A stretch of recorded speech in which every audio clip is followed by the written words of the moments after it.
चलिए अब हम फिजिक्स का दूसरा नेक्स्ट क्वेश्चन लेने वाले हैं। पहले क्वेश्चन में हमने बहुत सारे क्वेश्चन कर रखे हैं।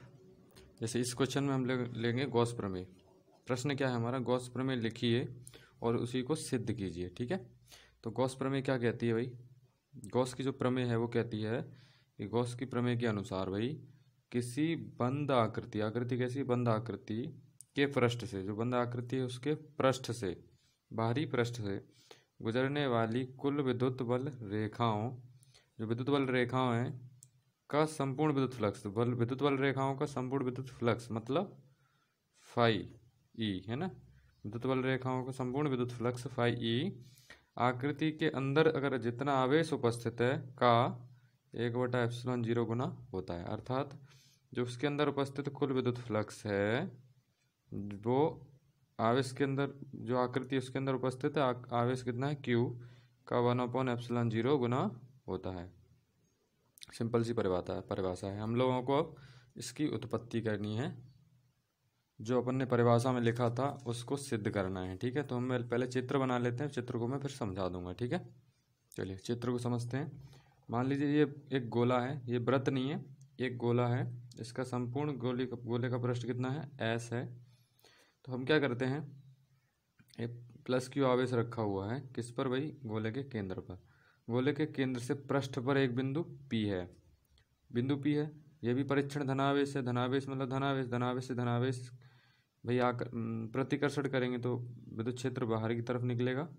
ठीक है, और ये आपका छोटा सा, हाँ ठीक है, ये जो गोला लिया है इसका छोटा हिस्सा हमने DS लिया है, जैसे कि छोटा हिस्सा काट लिया है, उससे गुजरने वाली विद्युत बल रेखाएं निकाल रहे हैं DS। ठीक है, और ये हम लोगों ने भाई बाहरी बिंदु से किसी के पृष्ठ के, तो ये लंबवत, हमेशा लंबवत होता है ये, तो हम लोगों ने अभी ये लंबवत ले लिया है, हमेशा लंबवत होता है ये, इसके लंबवत, ये लंब होगा तो ये आधार होगा। थोड़ी देर में बात करेंगे हम लोग। ये बिंदु P है बाहरी पृष्ठ पर, ये कितनी दूरी पर है, R मीटर की दूरी पर। ये त्रिज्या होती है वो हमेशा R होती है। इसको बगल में लिख लेते हैं जो भी है। ठीक है, हम लोगों ने लिख लिया है कि भाई माना ऐसे गोला है जिसका केंद्र O है और उस पर +Q आवेश रखा गया है। R मीटर की दूरी पर बिंदु P है, गोले पर केंद्र पर आवेश +Q रखा गया है और P पर परीक्षण धनावेश Q0 रखा गया है। तब बिंदु P पर विद्युत क्षेत्र की तीव्रता कूलम के नियम के अनुसार होगी। ठीक है, विद्युत क्षेत्र की तीव्रता ये E दिख रही है आप लोगों को यहाँ, वो तो ये क्या होगी, E बराबर 1/4πε0 इंटू Q/r², न्यूटन प्रति कूलम, समीकरण नंबर 1। ठीक है, क्योंकि भाई जब ये आवेश है, ये आवेश है, तो विद्युत क्षेत्र की तीव्रता होगी ना, विद्युत बल रेखाएं निकलेंगी, तो ये हमारा मेन काम हो गया। ठीक है, ठीक, अब हमें क्या करना है, विद्युत फ्लक्स ज्ञात करना है। क्या ज्ञात करना है, विद्युत फ्लक्स, तभी तो सिद्ध कर पाएंगे भाई, विद्युत फ्लक्स निकाल लेंगे तभी। तो हमें तब गोले का छोटा भाग ले लेते हैं DS, उस पर क्या करते हैं, विद्युत फ्लक्स की गणना करते हैं। तो गोले के छोटे भाग पर विद्युत फ्लक्स की गणना करेंगे तो जो होगा वो क्या होगा, E/DS, मतलब विद्युत क्षेत्र की जितनी तीव्रता है और गुणा उसका छोटा भाग।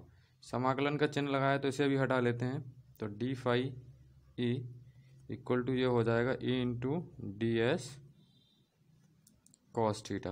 क्या हो जाएगा, E/DS cos थीटा। ठीक है, ये छोटे से हिस्से के लिए है। ये cos थीटा कहाँ से आया भाई, cos थीटा मतलब ये आपको आधार यहाँ दिख रहा होगा, मैंने अभी थोड़ी देर पहले बताया था, ये लंब होता है, इसके सीधे किसी बिंदु पर हमेशा बाहरी रेखा लंब होती है, तो ये आधार हो जाएगा और ये कर्ण हो जाएगा। तो cos थीटा क्या निकलेगा, ये DS आधार हो गया DS, और cos theta equal to DS निकलेगा, क्या निकलेगा, DS लंब बटे आधार। ठीक है, E/DS। चलिए इसके आगे हम लोगों को, ठीक है, इसे समीकरण नंबर 2 मान लेते हैं। चलिए ठीक है, समीकरण अपनी सुविधा के अनुसार माने जाते हैं। क्या निकल के आया था समीकरण नंबर 2 में, d∅e equal to E/DS cos theta. ठीक है, तो E का मान समीकरण 1 से रखते हैं। E का मान हमें तो यही निकालना था, तो अभी D हटा देंगे, अभी यही तो निकालना है, परिभाषा में यही तो सिद्ध करना था। E का मान समीकरण 1 से रखने पर, जैसे समीकरण 1 से मान रखोगे तो डी फाई ई बराबर आपका निकल के आएगा 1/4πε0 इंटू क्यू बटे r square into d s cos theta. ठीक है, तो डी फाई ई निकल के क्या आएगा 1/4πε0 इंटू क्यू गुणा डी एस कॉस थीटा बटे आर स्क्वायर। ठीक है, ये ले लिया। चूंकि भाई आप लोगों ने यहाँ क्या किया है भाई कि डी एस कॉस थीटा बटे आर स्क्वायर बराबर होता है डी ओमेगा, मतलब घन कोण। क्योंकि भाई गोला है तो उसके केंद्र पे जो कोण बनेगा वो कैसा बनेगा, घन कोण। अब यहाँ पे डी एस छोटा है, छोटे हिस्से से छोटा कोण बनेगा, तो ये हमने छोटा कोण डी ओमेगा लिया है। यदि भाई पूरा होता है एस यहाँ पे तो ये ओमेगा पूरा ले लेते हैं ना, तो डी ओमेगा। अब हम क्या करते हैं, दोनों साइड का समाकलन करने पर क्या करते हैं, समाकलन करने पर समाकलन करेंगे तो इधर से डी हट जाएगा, फाई ये डी हट जाएगा, फाई ई रह जाएगा। यहाँ पे नियतांक है 1/4πε इंटू क्यू इंटू यहाँ आ जाएगा डी ओमेगा। और इसका अगर समाकलन करते हैं हम लोग तो डी ओमेगा समाकलन क्या आएगा, खाली ओमेगा आएगा इंटू क्यू हो गया इंटू डी ओमेगा। ओमेगा के सापेक्ष कर रहे हैं, 1 है तो 1 का समाकलन होता है ओमेगा। ठीक है, तो फाई ई इक्वल टू क्या आ गया भाई आपका 1/4πε0 इंटू क्यू गुणा ओमेगा। चूँकि भाई ओमेगा क्या होता है, घन कोण। घन कोण तो भाई जो गोला होता है उसके केंद्र पर कोण बनता है आपका 4 पाई।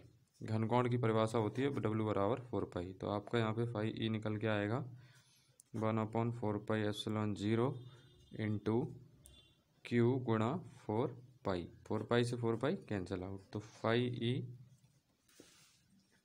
इक्वल टू आ जाएगा 1/ε0 इंटू क्यू। ठीक है, यही हमको क्या करना था, सिद्ध करना था, प्रूव।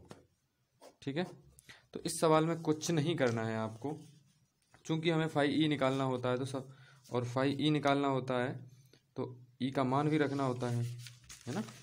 जैसे हम लोगों ने इधर किया है ये, तो फाई ई निकालना है तो सबसे ज़्यादा फोकस हमारा फाई ई पे होना चाहिए, विद्युत फ्लक्स पे।